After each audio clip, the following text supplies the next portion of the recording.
Per announcement ng DBM, first and second tranche will be implemented in 2025.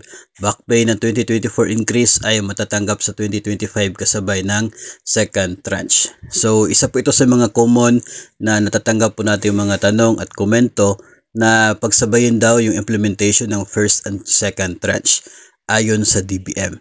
Totoo naman talaga na nabanggit po ito ng DBM, pero dapat po nating tingnan kung kailan nangyari yon. Mayroon na bang executive order nang sinabi yon ng DBM? Ito po ay post ng GMA News. August 2 sinabi yan ng DBM yung 2-in-1 pay hike starting January 2025. Pero 12:46 ng August 2, posted yan ng GMA News. Ibig sabihin by that time ay hindi pa po available ang executive order ng salary increase, Executive Order number 64. Kasi nga kumalat po yung kopya ng EO 64 gabi na ng August 2. Tapos naging official siya kasi naging available sa Official Gazette of the Philippines kinabukasan, August 3. So nung binanggit ng DBM yung 2-in-1 pay hike sa 2025, that time ay wala pang executive order. That time, hindi pa natin alam kung kailan lalabas yung executive order para sa salary increase na ipinangako ng Marcos administration. So, possible talaga by that time na mangyayari sa 2025 yung buong implementation ng first and second tranches ng increase.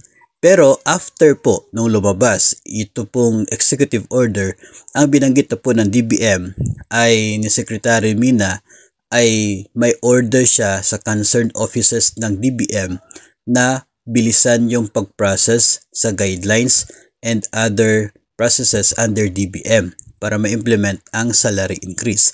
So, yung first na statement ng 2-in-1 na hike ay nangyari nung wala pang executive order. Nung may order na, ang sabi na ng DBM is they will work faster para sa mga process na kinakailangan para ma-implement agad itong pagtaas ng sahod.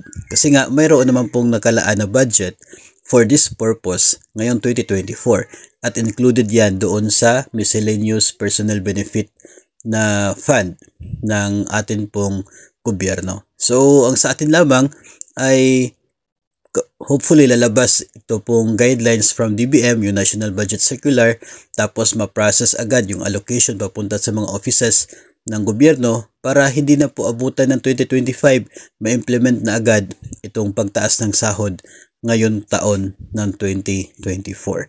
So yun po, mahalaga na when we stick to the statements of agencies, tingnan po natin yung timing, yung ano po yung sitwasyon nung panahon na nabanggit yung statement na yan at yung mga causes kung bakit ganun yung statement ng agency. And the moment na magbago po yung sitwasyon, we will look into ano na naman yung bagong statement ng agency at doon naman po tayo mag-stick ng atin pong paniniwala.